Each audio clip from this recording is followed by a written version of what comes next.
Hello engineers, আমি তোর জন্য চলে এসেছি একটা নতুন ভিডিও নিয়ে, যেটা হচ্ছে আমরা প্রিভিয়াস ভিডিওতে দেখেছিলাম যে কার্বক্সিলিক অ্যাসিডের নোমেনক্লেচার মানে কিভাবে একটা কম্পাউন্ড ড্র করা থাকবে, সেখান থেকে কিভাবে নাম লিখতে হয়, আইউপিএসি নাম কিভাবে কার্বক্সিলিক অ্যাসিডে লিখতে হয় সেটা আমরা দেখেছিলাম।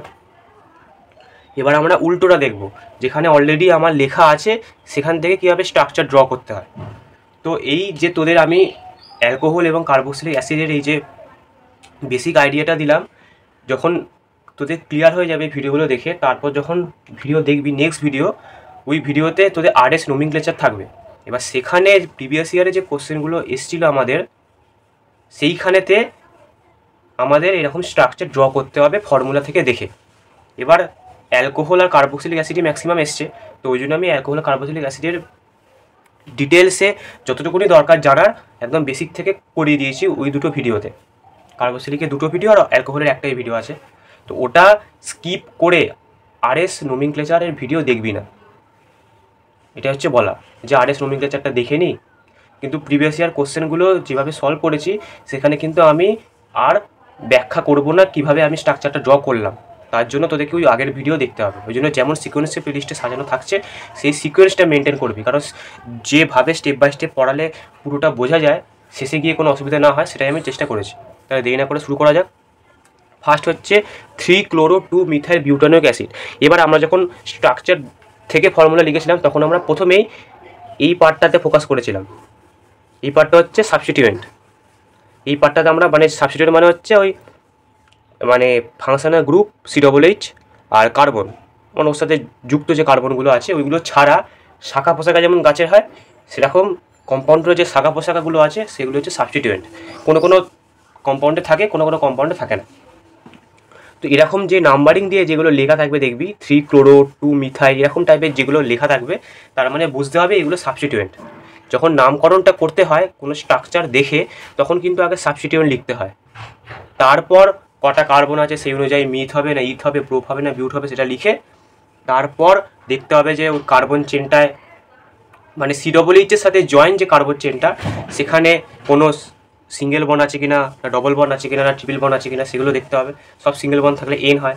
তারপর এবার লাস্ট হচ্ছে একদম কার্বক্সিলিক অ্যাসিডের ধরুন ওইক অ্যাসিড, সেটা লিখতে হয়। অ্যালকোহলের ধরুন ওল, সেটা লিখতে হয়। এই প্রসেস তোদের সেম, প্রসেসে খুব একটা পার্থক্য নেই, কিন্তু তোদের লেখার নিয়ম হচ্ছে স্ট্রাকচার দেখে ফর্মুলা এভাবে। ফার্স্ট হচ্ছে সাবস্টিটিউয়েন্ট, তারপর হচ্ছে কটা কার্বন আছে সেই হচ্ছে মিথ ইথ প্রোপ বিউট লিখবো, তারপর কার্বন চেনটায় দেখবো যে কি বন্ড আছে, সবগুলোতে সিঙ্গেল বন্ড থাকলে N লিখবো, তারপর হচ্ছে কি ফাংশনাল গ্রুপ আছে, COOH থাকলে ওইক অ্যাসিড, অ্যালকোহল থাকলে ওল, ব্যাস শেষ।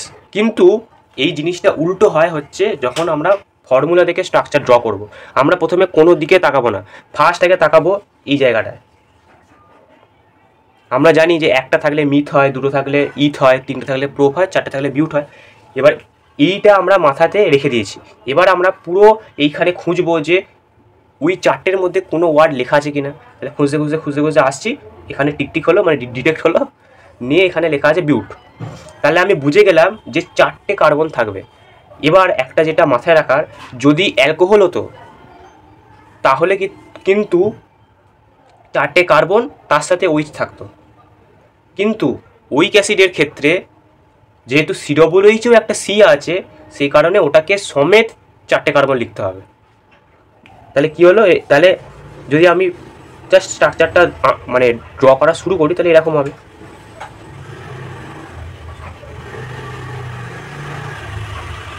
তাহলে আমি এরকম হবে, কিন্তু এইটাই যদি আমার হতো, ওল হতো, তাহলে কীরকম হতো, তাহলে আমার জিনিসটা এরকম হতো।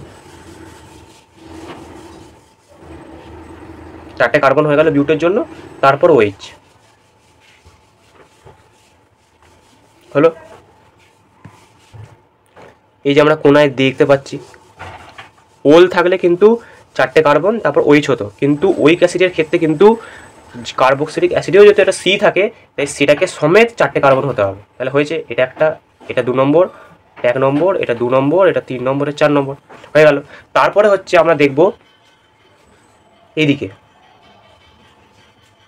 প্রথমে আমরা তাকাবো যে এরকম কোনো ওয়ার্ড আছে কিনা, খুঁজবো, পেলাম, সেই অনুযায়ী করব। ওইক অ্যাসিড হলে COOH ধরে চারটে, আর ওর হলে চারটে C বা তিনটে C, তারপর OH তারপর হচ্ছে আমি সাবস্টিটিউয়েন্টের দিকে তাকাবো। প্রথমে এইখানে তাকাবো, ফার্স্ট, তারপর সেকেন্ড হচ্ছে 3-chloro-2-methyl, 3 নম্বরে ক্লোরিন দিয়ে দিলাম, 2 নম্বরে মিথাইল দিয়ে দিলাম, হয়ে গেল। তারপর হচ্ছে এন আছে, এন মানে কি সবার মধ্যে সিঙ্গেল বন্ড, সবার মধ্যে সিঙ্গেল বন্ডই আছে। তারপর হচ্ছে আবার উইক অ্যাসিড, এই যে উইক অ্যাসিড। এবার হচ্ছে লাস্ট চেক করে নেবো যে কার্বনে আমার 4টে হাত থাকে, 4টে হাতে 4টে জিনিস পড়েছে কিনা। প্রথম কার্বনের এখানে একটা আর এখানে 3টে, 4টে হয়ে গেল। সেকেন্ড কার্বনের 1, 2, 3টে, আরেকটা হাত ফাঁকা আছে, মানে এইচ ঢুকবে। কিছু না থাকলে, হাত ফাঁকা থাকলে এইচ বসিয়ে দেবো। একইভাবে এখানেও 3টে হাত ফুল হয়ে গেছে, আরেকটা হাত বাকি আছে, কিছু নেই, এইচ বসিয়ে দেবো। এইখানে একটা হাত, এখনও 3টে হাত ফাঁকা আছে, এইচ বসিয়ে দেবো। তাহলে বুঝতে পারলাম কীভাবে হয়। এইভাবেই প্রতিটা ফর্মুলা লেখা হবে। তারপর এটা দেখে নিই, তারপরটা আমরা ফটাফট করে করতে পারবো। প্রথমে আগে বলেছি যে পুরো এইখানে খুঁজবো যে মিথ, ইথ, প্রো, বিউটের মধ্যে কিছু আছে কিনা। খুঁজতে খুঁজতে আসে, এই যে বিউট পেয়েছি। তাহলে 4টে কার্বন। COOH ক্ষেত্রে বারবার মাথায় রাখতে হবে যে COOH যখনই উইক অ্যাসিড থাকবে তখনই COOH নিয়ে 4টে কার্বন হবে। হলো। তারপর হচ্ছে আমার সাবস্টিটিউয়েন্ট দেখবো, এদিকে তাকাবো, 2,3-ডাইব্রোমো, মানে 1 নম্বর, 2 নম্বর, 3 নম্বর, 4 নম্বর, 2 নম্বরে আর 3 নম্বরে আমার ডাইব্রোমো, মানে 2 নম্বরে 3 নম্বরে 2টো ব্রোমিন, তো ওই জন্য ডাইব্রোমো। এই কথাটা যখন উল্টো জিনিস হবে, মানে যদি আমি স্ট্রাকচার থেকে ফর্মুলা লিখতে বলি, সেম জিনিসটাই ওইখানেও ফলো করতে হবে। তাহলে কি বুঝলাম, যে স্ট্রাকচার থেকে যখন আমরা ফর্মুলা লিখবো তখনও সেম জিনিসটাই ফলো করতে হবে। যখনই 2টো বা 3টে পজিশনে একই গ্রুপ থাকবে অ্যাটাচ, একই সাবস্টিটিউয়েন্ট অ্যাটাচ থাকবে, তখন কিন্তু কটা আছে সেটা লিখতে হবে। এখানে যেমন 2 নম্বর 3 নম্বরে ব্রোমিন আছে, আমি শুধু 2,3 ব্রোমো লিখে দিতে পারি না। 2 নম্বর 3 নম্বরে তো ব্রোমিনই আছে, তাহলে 2,3 ব্রোমো লিখে দিই, সেটা কিন্তু লিখলে হবে না, ডাইব্রোমো লিখতে হবে। 3টে পজিশনে থাকলে ট্রাইব্রোমো, তাহলে 2 নম্বর আর 3 নম্বরে ডাইব্রোমো আছে, 2টো ব্রোমিন দিলাম। তারপরে এন আছে, এন মানে হচ্ছে সবার মধ্যে সিঙ্গেল বন্ড থাকবে, সিঙ্গেল বন্ড আছে। তারপর হচ্ছে ডাইউইক অ্যাসিড। এবার এই একটা জিনিস মাথায় রাখতে হয়, সেটা হচ্ছে ডাইউইক অ্যাসিড। ডাইউইক অ্যাসিডটা আমাকে মাথায় রাখতে হবে। এখানে তো একটা উইক অ্যাসিড জয়েন আছে, তাহলে উইক অ্যাসিডের আগেও ডাই আছে, মানে 2টো উইক অ্যাসিড, মানে এই লাস্টে একটা COOH জয়েন হবে আর এইখানে একটা COOH জয়েন হবে। তাহলে বোঝা গেল, যখন এরকম ডাই উইক থাকবে তখন মানে একটা লাস্টে একটা ফার্স্টে COOH থাকবে। এবার লাস্ট কি চেক করতে হবে, যে লাস্ট আমাকে চেক করতে হবে যে প্রতিটা কার্বন 4টে হাত পেলো কিনা, এটা আমাকে চেক করতে হবে।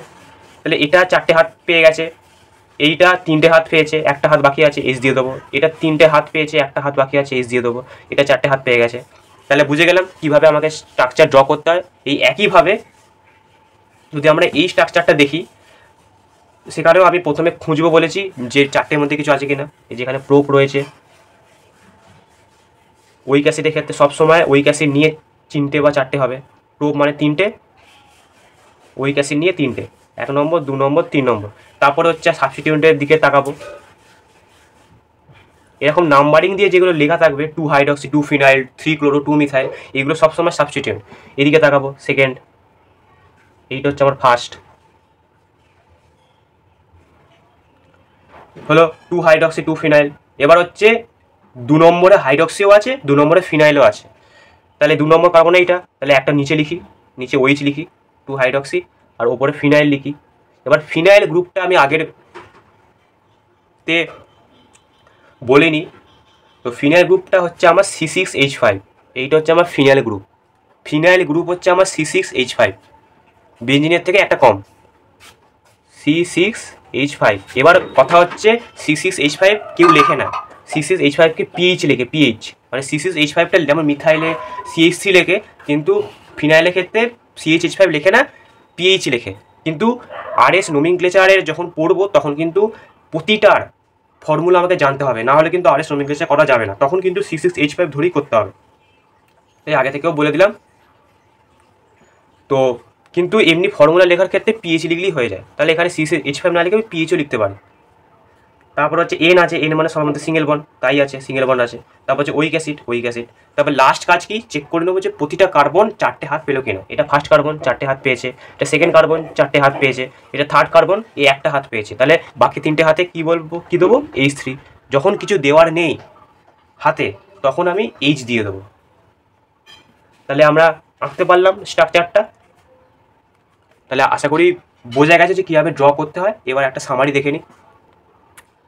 সামারিটা হচ্ছে আমরা যেটা শিখলাম হচ্ছে ফার্স্ট দেখব যে মিথ, ইথ, প্রোপ, বিউট এই 4টের মধ্যে কিছু লেখা আছে কিনা। পুরো স্ট্রাকচারে ফাইন্ড ইন হোল ফর্মুলা, পুরো ফর্মুলাতে আমরা এই 4টে জিনিস খুঁজবো। যে মিথ, ইথ, প্রোপ, বিউট কিছু লেখা আছে কিনা। লেখা তো থাকবেই, সেটা কী লেখা আছে সেটা খুঁজবো এই 4টের মধ্যে। তারপরে আমরা কি খুঁজবো, সাবস্টিটিউয়েন্ট মানে হচ্ছে নাম্বারিং বেসিকে থাকবে 2 ক্লোরো, তারপর হচ্ছে 3 ব্রোমো, এইরকম এটসেট্রা, এরকম টাইপের যে লেখাগুলো সেগুলো হচ্ছে সাবস্টিটিউয়েন্ট, এটা খুঁজবো। তারপর লাস্ট হচ্ছে, তারপর 3 নম্বরে হচ্ছে আমরা দেখবো যে এন লেখা আছে কিনা। এন লেখা থাকা মানেই হচ্ছে আমার সিঙ্গেল বন্ড থাকবে, হোল স্ট্রাকচার সিঙ্গেল বন্ড।